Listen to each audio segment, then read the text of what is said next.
Hello everyone and welcome to the OneClass channel. My name is Donna and I'm a recent master's graduate from the Material Science program from the University of Ontario Institute of Technology, also known as Ontario Tech University. So today we're going to go over some commonly asked questions in chemistry at the high school, college, and university level. So if you needed any help with homework or tutoring, then check out the links in the description below. Now let's just get started on our set of questions for today's session. Okay, so question 1 asks, what is the Lewis structure, hybridization, and geometry of phosphorus pentachloride, PCl5?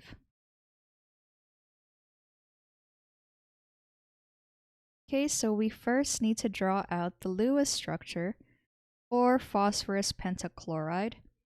And the first step in doing so is to find the total number of valence electrons in this molecule.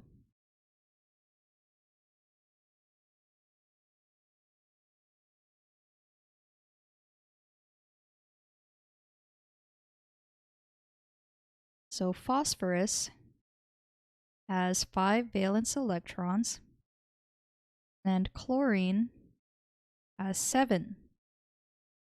And since we have 5 chlorine atoms in this molecule, we multiply this by 5. So in total, we have 40 valence electrons. So now let's try to draw a skeletal structure for this molecule. In this case, our phosphorus is most likely to be our central atom because it is less electronegative than the chlorine atom, and also it's able to form multiple bonds. So since chlorine only needs the one electron to fill its valence shell, it's unlikely for it to be the one to form multiple bonds. So let's draw 5 bonds to the chlorine. And we can also draw in all of the lone pairs on chlorine as well.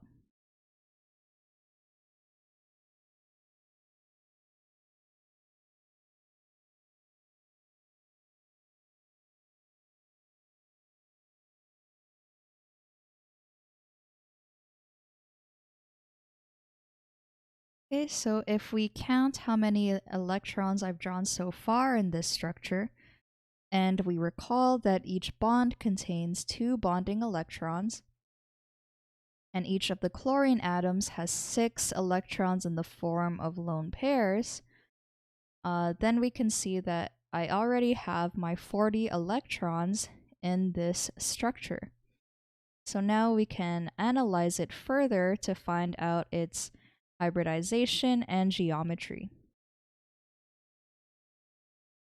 Okay, so if we look at our central phosphorus atom, we'll see that there are 0 lone pairs,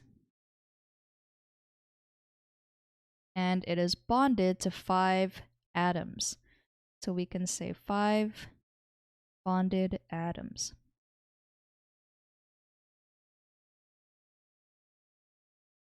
And by using a Vesper theory table, we can determine its hybridization, molecular shape, and electron geometry.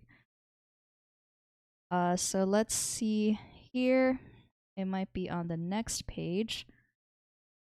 When we have 0 lone pairs and 5 bonded atoms, we have a trigonal bipyramid molecular shape and electron geometry.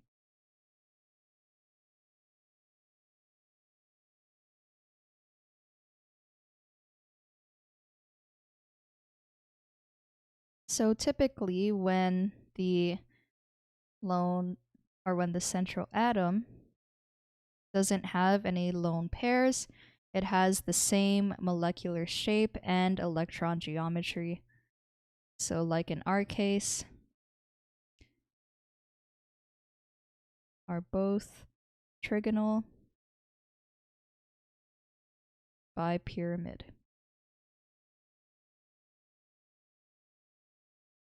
and its hybridization is sp3d.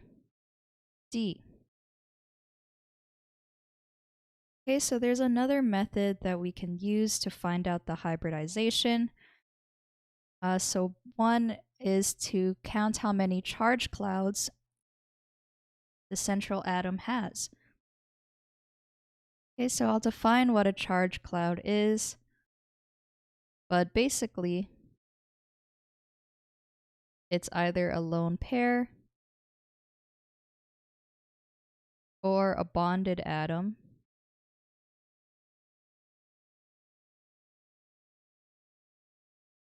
And if we have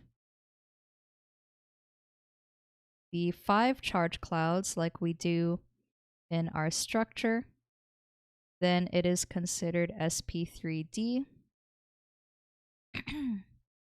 If we only had 4, then we'd know it's sp3. 3 is sp2, and 2 charge clouds is sp hybridized. So this is another way we can find out the hybridization. Okay, so let's see what the junior tutor said. They said to determine the total number of valence electrons for the molecule in their outermost shells, phosphorus and chlorine have 5 and 7 valence electrons respectively. So they also got 40 in total. They drew the skeletal structure by connecting the 5 chlorine atoms with a single bond, and then placed the remaining valence electrons as lone pairs, and they got the same final Lewis structure. A simple way to determine hybridization is to count the number of atoms and the number of lone pairs attached to it. So they refer to this as the hybridization number. It can also be known as charge clouds or even like domains. And they summed up hybridization as well. And looking at the Lewis structure, there are 5 chlorine atoms attached with no lone pairs. So the molecular geometry is trigonal bipyramid. So this solution is correct.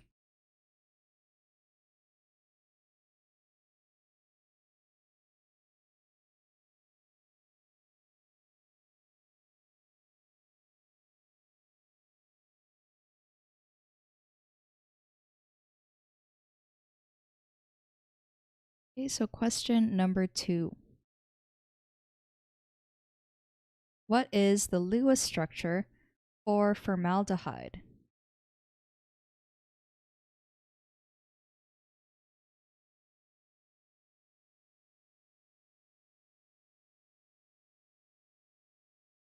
So formaldehyde has the chemical formula of CH2O. And we can find its Lewis structure by first calculating the total number of valence electrons in the molecule. So carbon has 4 valence electrons, hydrogen has 1, and since there are 2 hydrogen atoms, we multiply this by 2, and oxygen has 6.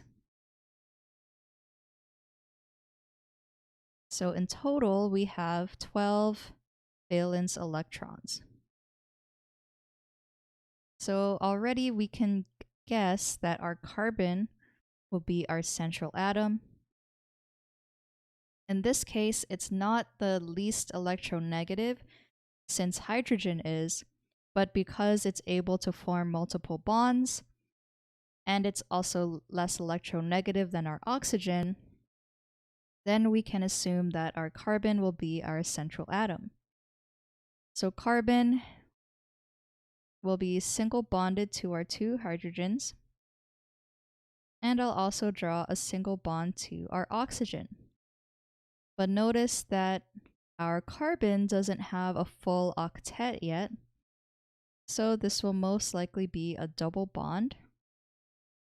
And if we count out the number of electrons we have so far in this structure, where each bond contains 2 bonding electrons, I only have 8 out of the 12 electrons that I need for the total structure. So for the remaining 4, they can go on my oxygen, so that oxygen now has a full octet, and we have our total of 12 valence electrons. So this is our final Lewis structure for formaldehyde, and another way we kind of know that is because when a carbon is double bonded with an oxygen and also a hydrogen, then this is known as an aldehyde group. And judging by the name, which is formaldehyde, then we know that we have our correct structure. So this is the most simplest aldehyde that you could have, just a carbon with 2 hydrogens.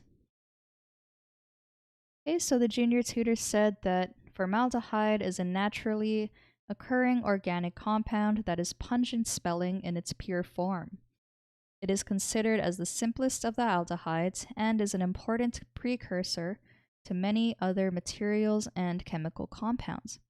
Formaldehyde is commonly used in the production of industrial resins like particle board or coatings. It has a molar mass of 30 grams per mole.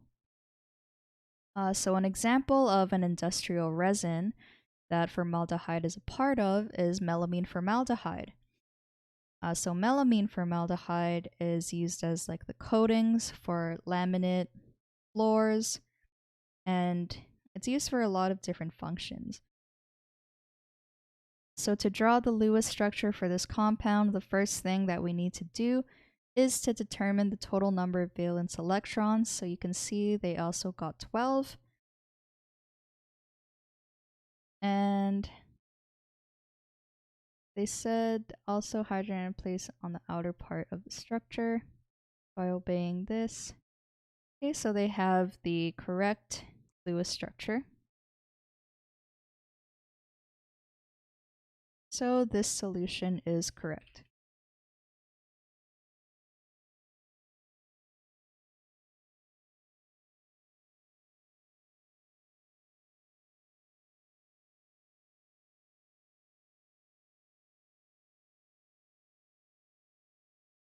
Okay, so question number 3. The carbon tetrabromide molecule is what of the following? A polar molecule with polar bonds, a nonpolar molecule with polar bonds, a nonpolar molecule with nonpolar bonds, or a polar molecule with nonpolar bonds. Okay, so first let's show what carbon tetrabromide looks like just by drawing out its Lewis structure.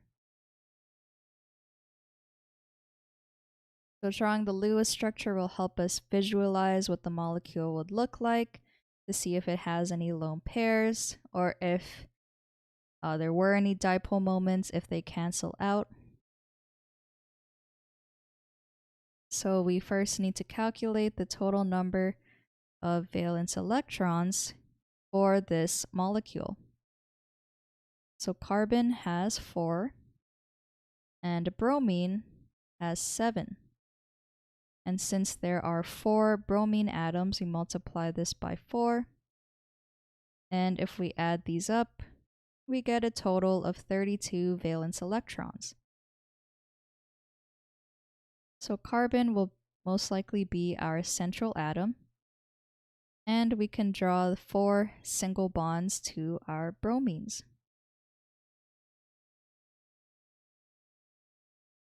Okay, so this is a skeletal structure. And I can now add the lone pairs that our bromine atoms will have.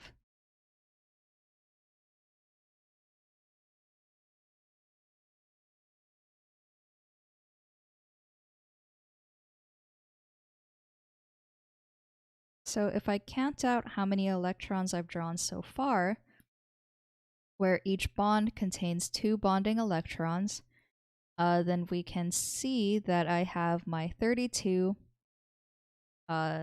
total number of valence electrons. So I don't need to add any more. And I know that this is my final Lewis structure.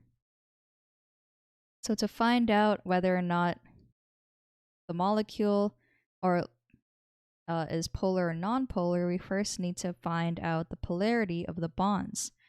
So this will also help us answer the multiple choice, since we need to know if the bonds are polar or nonpolar.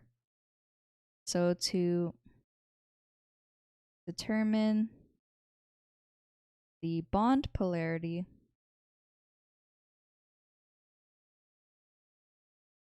we need to calculate the difference in electronegativities. So this can be shortened as delta En. The difference in electronegativity between carbon and bromine. So for example, if our difference in electronegativity is less than or equal to 0.4, then we know we have a nonpolar bond.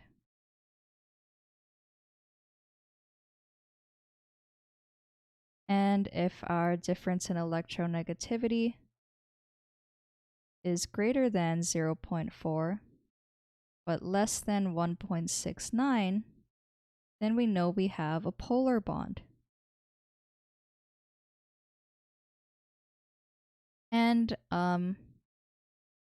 when we have an ionic bond, this is when the difference in electronegativity would be greater than 1.69. But since we don't have any metals in this compound, we know that our bond is not ionic.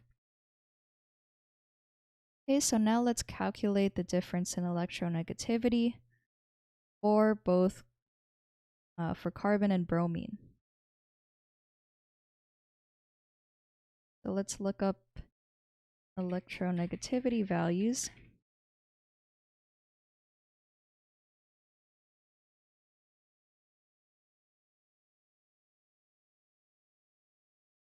And we'll see that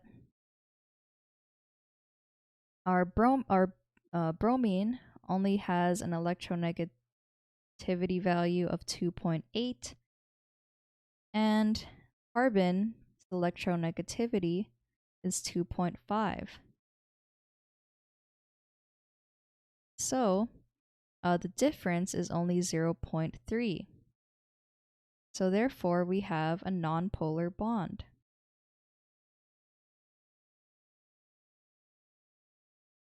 Let's look at another reference just in case, since a lot of the times people will have different values. So here, 2.98, 2.55, yeah, so it's still around the same value.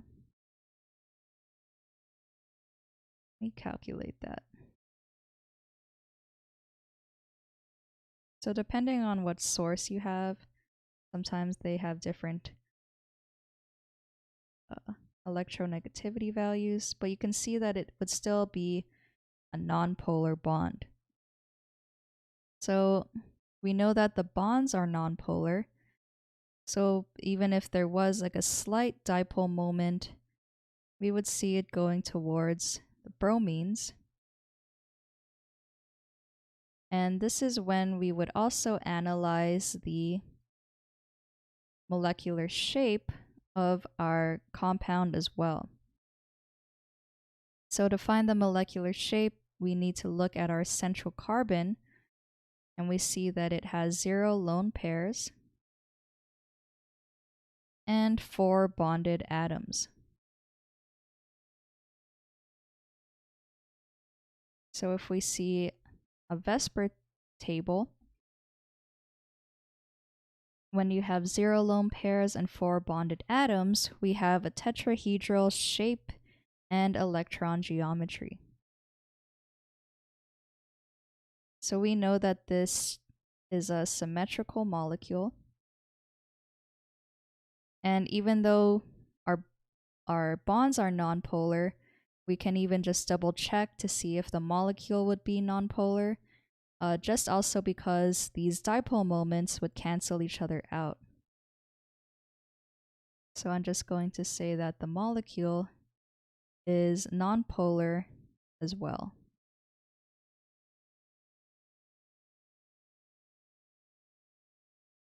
Okay, so let's see what the junior tutor said. I guess our option would be C, a nonpolar molecule with polar bonds, nonpolar bonds. So therefore, C. Okay, so they said that the carbon tetrabromide is a nonpolar with polar bonds. So surprisingly, the bonds are nonpolar. So the electronegativity difference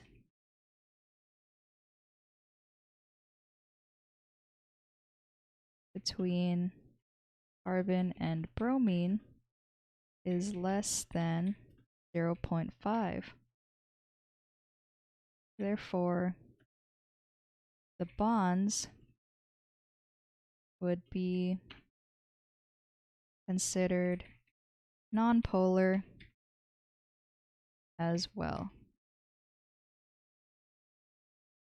The explanation about dipole moments is correct. Our overall molecule, nonpolar due to nonpolar bonds and the symmetrical shape.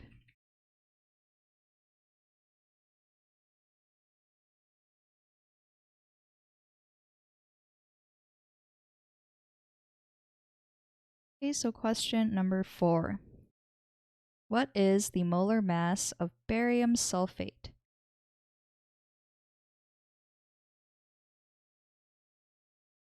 Okay, so to find the molar mass of barium sulfate, we would need all the individual molar masses of the atoms involved in the compound, and we also need to take into account how many atoms of each element are in the compound as well.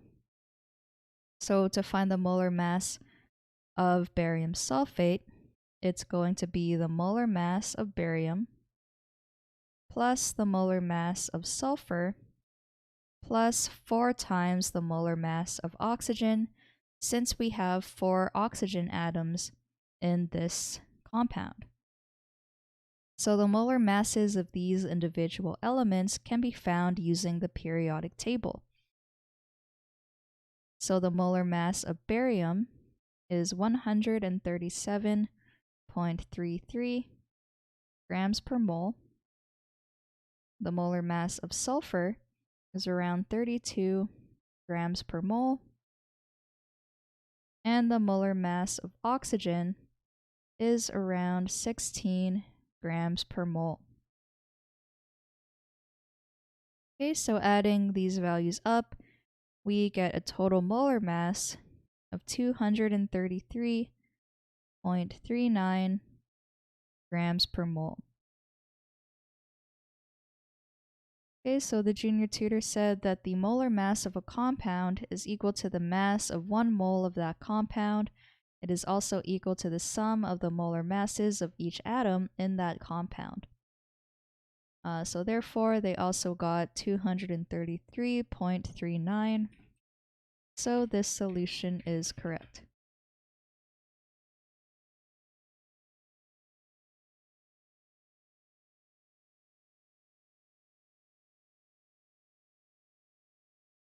Okay, so question number 5. Write the electron configuration for scandium.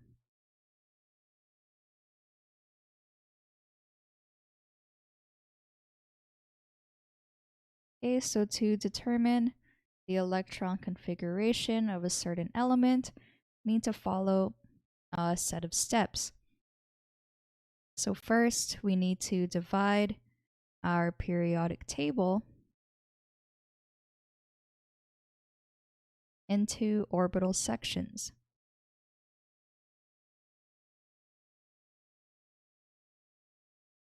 So for example, S, P, D, and F are the different orbitals, and I can show how we would divide it on a periodic table. Okay, so the first two columns plus helium would be considered the S block, and this green section is the P block, and the middle transition metals is the D block, and finally the last two rows, the lactanides and actinides, is the F block. So starting from hydrogen,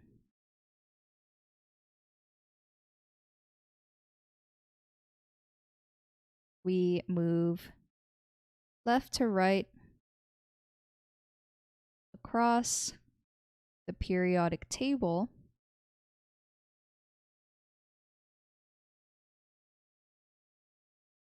and we would write the row number followed by the block letter,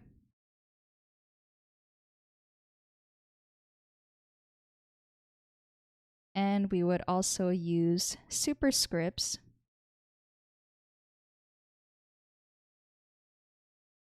to show how many electrons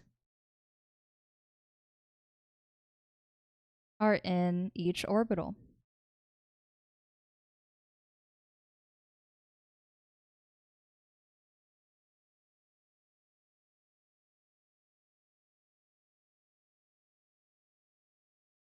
And then another step I'm going to add is when we get to the D block,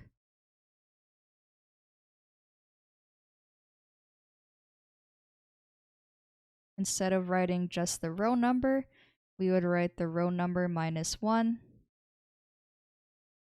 And for the F block, we would write the row number -2.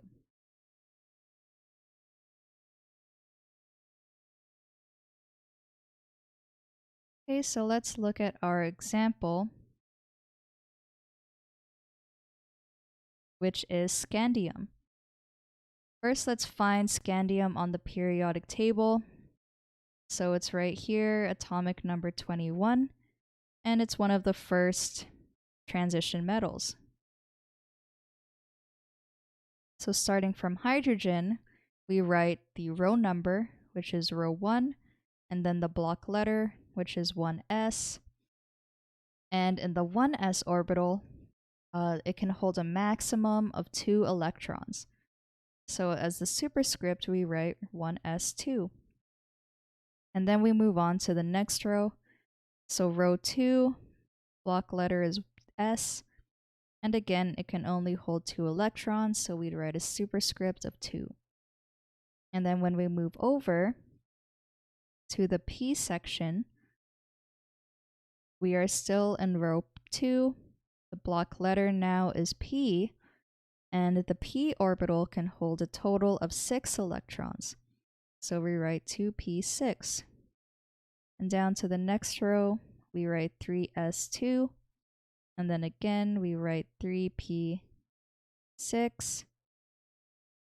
And then to the next row is 4s2. And notice that when we get to the D block, we write the row number -1. So it's going to be 3d. And scandium is the first element in this block, so we only need to write 3d1. So this is the electron configuration for scandium. And if we were to write this as a shorthand configuration, we would first need to identify the noble gas that comes before scandium, which is argon. So we'd write argon in square brackets, and then just continue on to write the rest of the electron configuration from there. So it's argon, and then 4s2, and 3d1. So this saves us a lot of time when we need to write electron configurations for the elements that are lower on the periodic table, so that we don't have to write like multiple lines of 1s2, 2s2. We just need to write the noble gas that comes before it, and then a shortened electron configuration. Okay, so the junior tutor said that the atomic number of scandium is 21, so it has 21 protons and 21 electrons if it is neutral. And they have the correct electron configuration. So this solution is correct.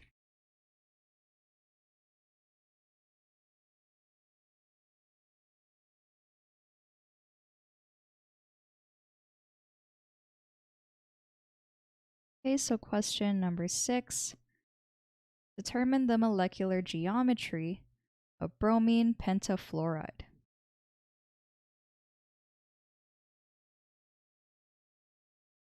Okay, so we would first need to calculate the total number of valence electrons for this molecule. So bromine has 7 valence electrons, and fluorine also has 7. And since there are 5 atoms of fluorine, we would multiply this by 5. So in total, we have 42 valence electrons. Okay, so now let's try to draw out a skeletal structure. So bromine would be our central atom. And then we can draw single bonds to each of the fluorines.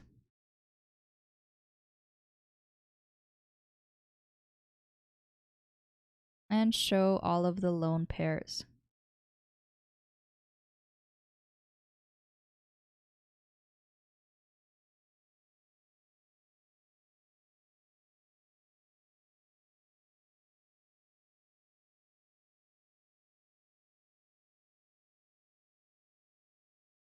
Okay, so now I have 40 electrons out of the 42.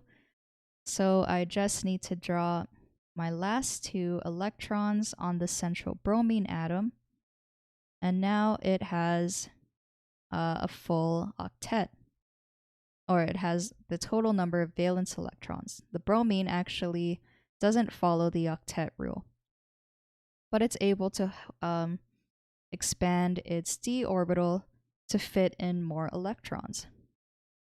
So I think for this question, they meant for the compound to be neutral. So let's double check and find out the formal charge of the bromine. So the equation for formal charge is the number of valence electrons minus the number of non-bonding electrons, which are the lone pairs, minus the number of bonding electrons divided by 2. So for the bromine has 7 valence electrons. There are 2 non-bonding electrons. And since there are 5 bonds to the bromine, there are 10 bonding electrons divided by 2. So 7 minus 2 minus 5, we would just have a neutral compound. Okay, so for the second part, for the actual question, we need to determine the molecular geometry. So let's analyze our Lewis structure.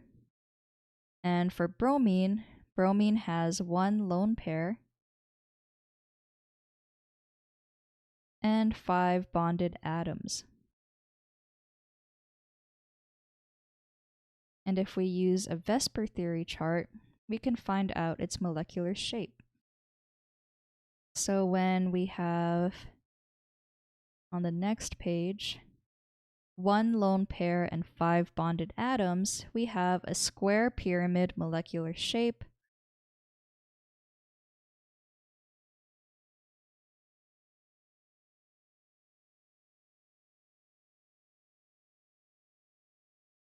And an octahedral electron geometry.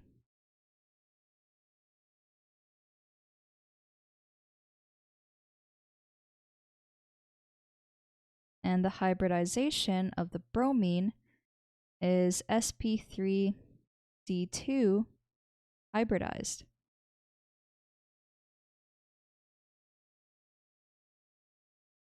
Okay, so let's see what the junior tutor said.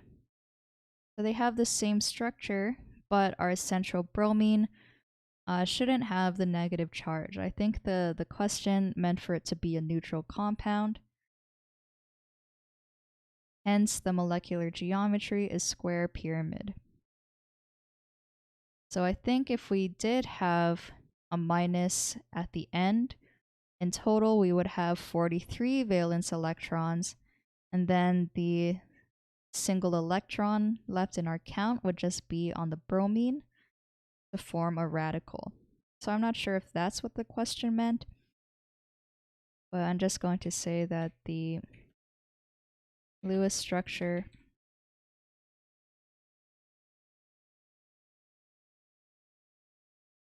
and molecular shape is correct if there was not a negative charge in the compound.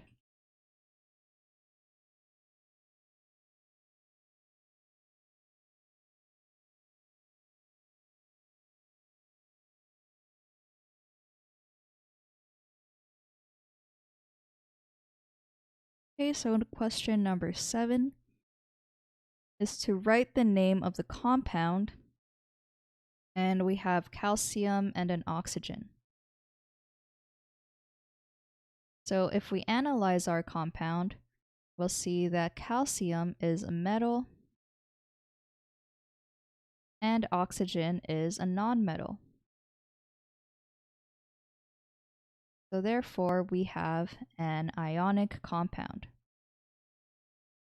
So the reason why we need to find out if we have an ionic compound or a covalent compound is because they follow different rules. So when naming ionic compounds,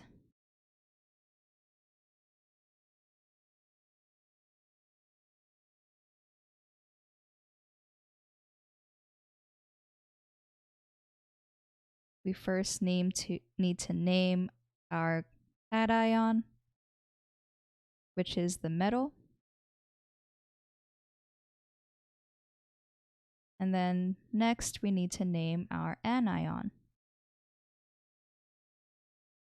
which is the nonmetal. And at the end, we add "-ide" as a suffix to our nonmetal. And if applicable,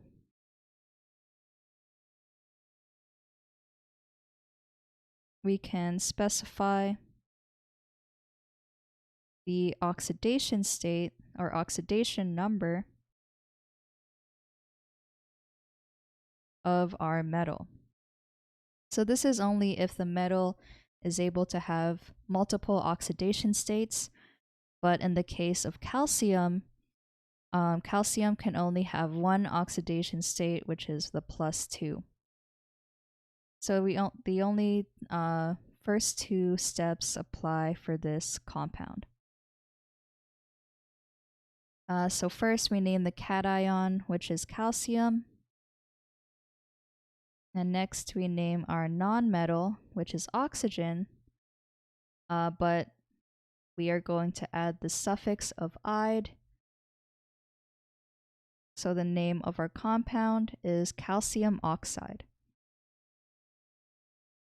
And the junior tutor said that the given compound CaO is an ionic compound we write the name of the metal first, followed by the name of the nonmetal, and the last syllable is replaced with the suffix "ide."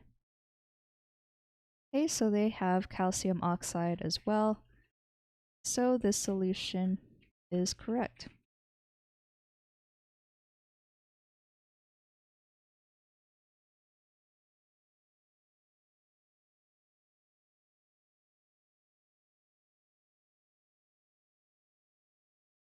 Okay, so question number 8. How many valence electrons does bromine have?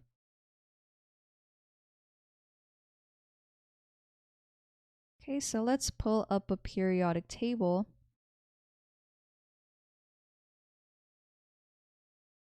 Is there one here that shows? No, I don't think so. And we can find out what group bromine is in.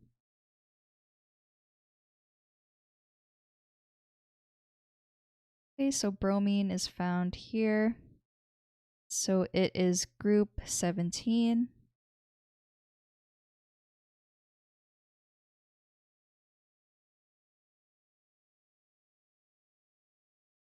Or also known as 7A.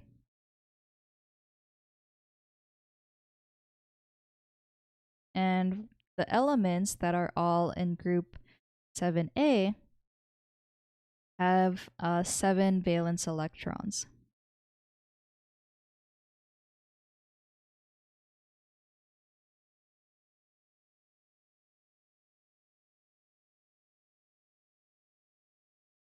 Okay, so the junior tutor said that the valence electrons are the electrons in the outermost shell of an atom. The number of valence electrons can be determined also from its electron configuration. So this is also if we had like another element that wasn't part of these rules of being in the groups, like if we had a transition metal, then we can use electron configuration to find out the number of valence electrons. So the atomic number of bromine is 35, hence it has 35 protons and 35 electrons if it were neutral. So they wrote out the electron configuration, which is argon 3d10, 4s2, 4p5. From the electron configuration, we can see that the outermost shell is the 4th energy level, and there are 2 electrons in the s orbital and 5 electrons in the p orbital. Hence, the number of valence electrons of bromine is 7. The number of valence electrons can also be determined by looking at the group to which the element belongs in the periodic table.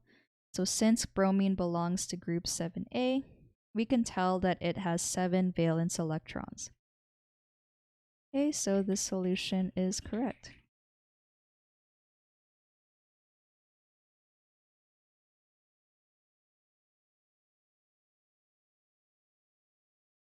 Okay, so question number 9. What is the molar mass of calcium hydroxide in 2 decimal places? So first, let's find out the chemical formula for calcium hydroxide.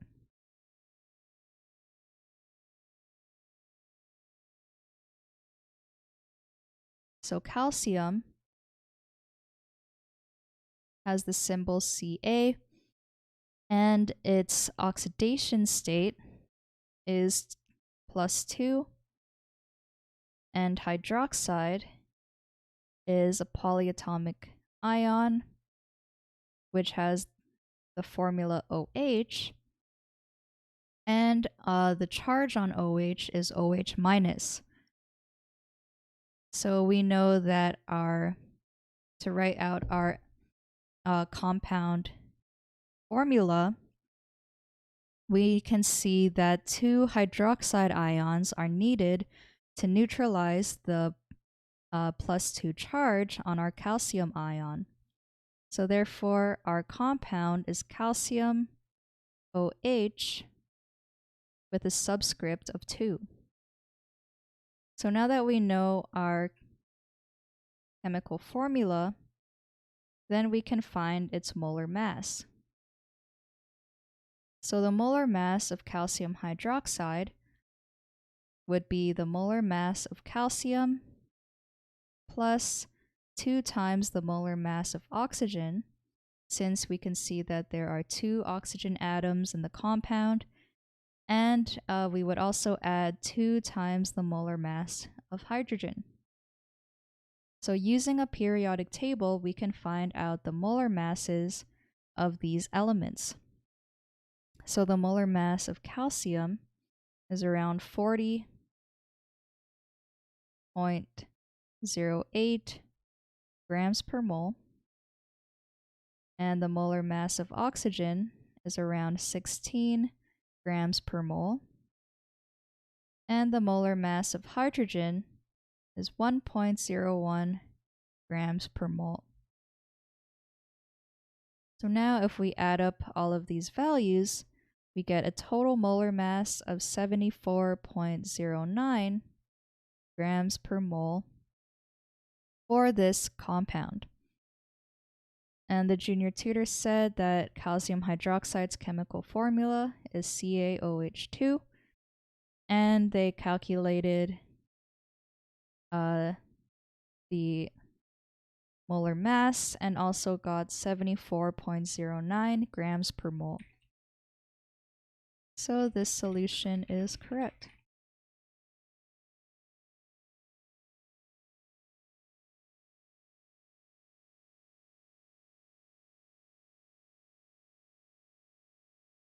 Okay, so question number 10. Draw the Lewis dot structure for SO2 and all of its resonance structures. So first, let's calculate the total number of valence electrons for this compound. So the number of valence electrons in sulfur is 6. And for oxygen, it is also 6. And we need to multiply this by 2 since there are 2 oxygen atoms in the compound. So in total, we have 18 valence electrons. So let's try to draw a Lewis structure for this compound. We have sulfur as our central atom since it is less electronegative than our oxygen. And we can draw 2 single bonds to the oxygens. So notice that none of them have a full octet yet. So if we drew these as double bonds and filled in the lone pairs on oxygen, we can count out how many electrons I've drawn so far. So each bond contains 2 bonding electrons. And we have 4 bonds, so that's 8, and each oxygen atom has 4 electrons as lone pairs. So we only have 16 out of the 18 electrons drawn in this molecule. So we can write the remaining 4 on our sulfur atom. But this isn't the only Lewis dot structure, because the question also asks for all of the resonance structures as well. So when showing the resonance structure, we can show how this pair of electrons can come down to form a triple bond, forcing these electrons in the double bond to go onto the oxygen to form a single bond. So another resonance structure would be a triple bonded oxygen to the sulfur and another single bond to the other oxygen. So this oxygen now has 2 electrons as the lone pair, and this oxygen has 6. And we can also draw another Lewis structure like this, or another resonance structure. If we were to switch where the triple bond and the single bond is. Okay, so we can also have these two. And if we calculated the formal charge of these atoms, so formal charge is equal to the number of valence electrons minus the number of non-bonding electrons minus the number of bonding electrons divided by 2. So first, let's calculate the formal charge of an oxygen that has the double bond, like in the first structure. So oxygen has 6 valence electrons, and the double bonded oxygen has 4 non-bonding electrons, and there's 2 bonds to it, so we have 4 bonding electrons in total divided by 2. So a double bonded oxygen has a formal charge of 0. If the oxygen had a single bond, still has 6 valence electrons, but this time there are 6 non-bonding electrons, and there's only the single bond, so there are 2 bonding electrons divided by 2. So all of the single bonded oxygens would have a negative charge. And we can also calculate the formal charge of a triple bonded oxygen. So again, there are 6 valence electrons. There are only 2 non-bonding electrons, and there are 3 bonds to the oxygen. So we have 6 bonding electrons divided by 2. So 6 minus 2 minus 3 is positive 1. So therefore, these 2 oxygens, so the oxygens with the triple bond would have a positive charge.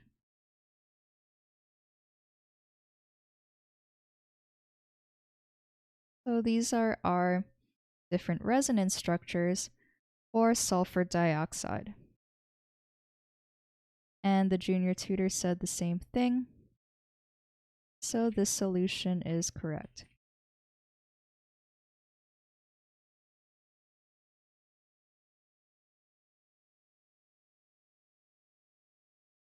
Okay, so those are all the questions for this session.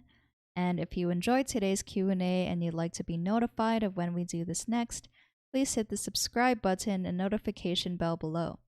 If you'd like to submit a question of your own, then check out the links in the description. And also, if you enjoyed today's video, you can give it a like and a comment, or share with your friends and classmates if they needed any help with chemistry. This has been Donna from OneClass, and I hope to see you soon. Bye.